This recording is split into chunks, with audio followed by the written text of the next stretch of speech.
Peggy 16.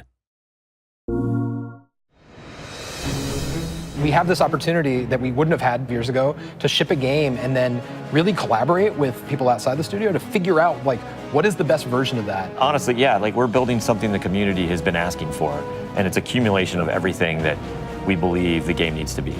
The upside to that is we're not holding anything back. All the feedback we've heard for the last year is, this is it, it's in Forsaken.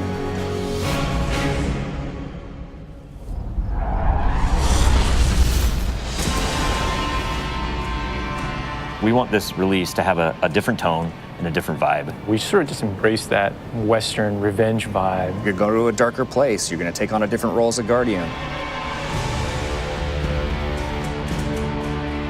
A barren landscape with like the asteroid vibe with like tumbleweeds. And I mean, that just sounded cool. Grit, man. Want to bring the dirt back. And what better way to start a story than to start it with a prison break? Right. Cade's been filling this prison with bad guys that are really bad. And so when it breaks, things can happen to all the world. First place you're going to go to is the Tangled Shore, which is a new part of the reef that you've never seen before. That's right, my friend. It's a collection of lashed together asteroids Yes. and rocks out in the asteroid It's belt. very otherworldly, and it's full of Pirates and assassins and bad guys. thieves. It's become a lawless place. It truly is a frontier. It's completely taken over. The most malevolent force there is the Scorn. They're very aggressive. They're always going to charge and push you. The Barons are the top dogs in the Scorn, and each one has gone back and committed nefarious crimes. I think of it as the reverse Magnificent Seven, like the worst of the worst criminals. You are hunting down these different Barons. In fact, they're called Baron hunts. So one Baron is a sniper, and you have a sniper versus sniper battle with them. Another Baron is this big, giant, hulking melee character.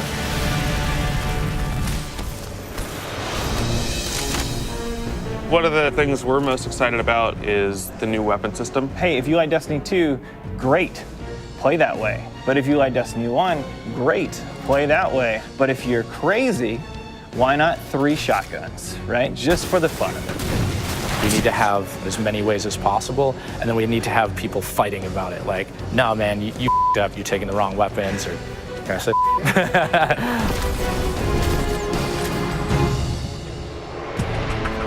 So randomables are coming back. Every single weapon is going to feel different when it drops. And we're improving the mod system, so you can customize your weapon the way you want it.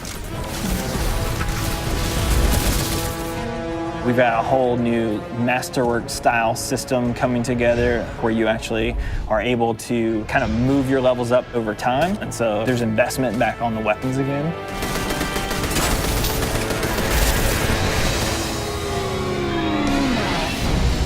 New supers, yeah, crazy new supers. What's your favorite? Fire knives are awesome, which is a different take on Golden Gun.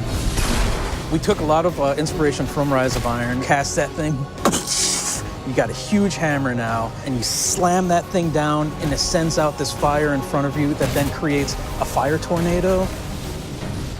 We gotta take it to the next level, you know?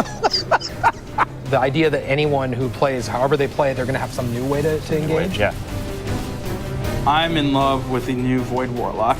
Teleportation that's like super anime, just like We've been having great games with the Arc Warlock. basically cast this thing, he pulls back. Yeah, and it's gonna break the game, and I think that's amazing, yeah. You know? We also wanted a new weapon type that felt meaningful, so we came up with a bow and arrow, which seems kind of crazy, but when you use it, you feel like godlike. It is utilitarian, it's fantastical, it's also sci-fi. So we have a short range bow, we have a medium range bow, we have a long range bow. We built this guy who's supposed to be super techie. You're like, why would you ever choose a bow in a game that has an automatic, machine gun? But boy, it's deadly. I mean, that's a nice machine gun you got there, buddy, but right, and then it's done. The biggest thing for me going into production on this game was a new way to play, a new thing to do that is new to Destiny. Let's see what we've got. We want to be able to give players what they want, but also surprise them. Gambit is a brand new mode. Destiny begs to marry PvE and PvP together. It's like adding bacon to peanut butter and jelly. You start off being able to see the other team that you're going to compete against, so you can taunt each other, you can emote.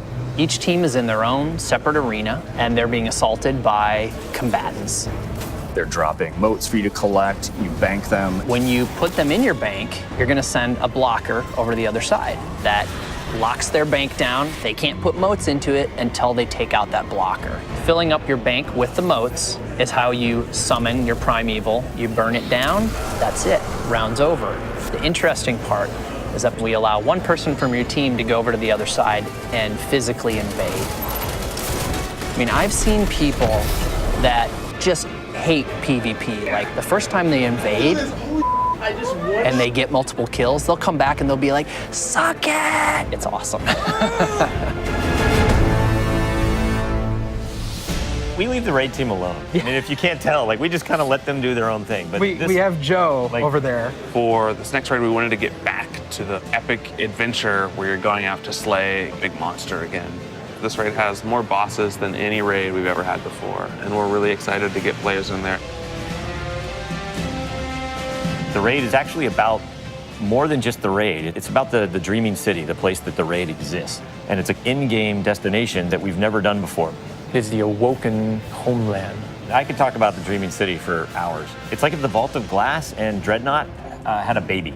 If they were like twins. Or yeah, that's actually more accurate. Yeah, they're like twins. If, Yeah, like, yeah, yeah. It had twins, and then you took those twins and you put them on the doorstep of Peter Jackson, raised them as his own, and then that's the Dreaming City. It is magical and weird and mysterious. It's designed to be a destination that has puzzles that you need to solve.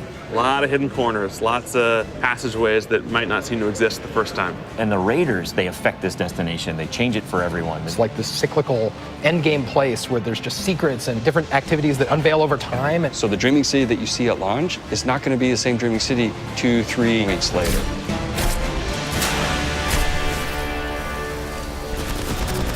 So with every design decision we've made for the Forsaken, like the first thing we ask is how will the community react to this? Players want their investment in Destiny to matter, and they want to be able to see that reflected in the content. We knew we wanted to do something for the collectors in our game, so we built a feature called the Collections. It's a way for you to track all the items that you can go out and acquire.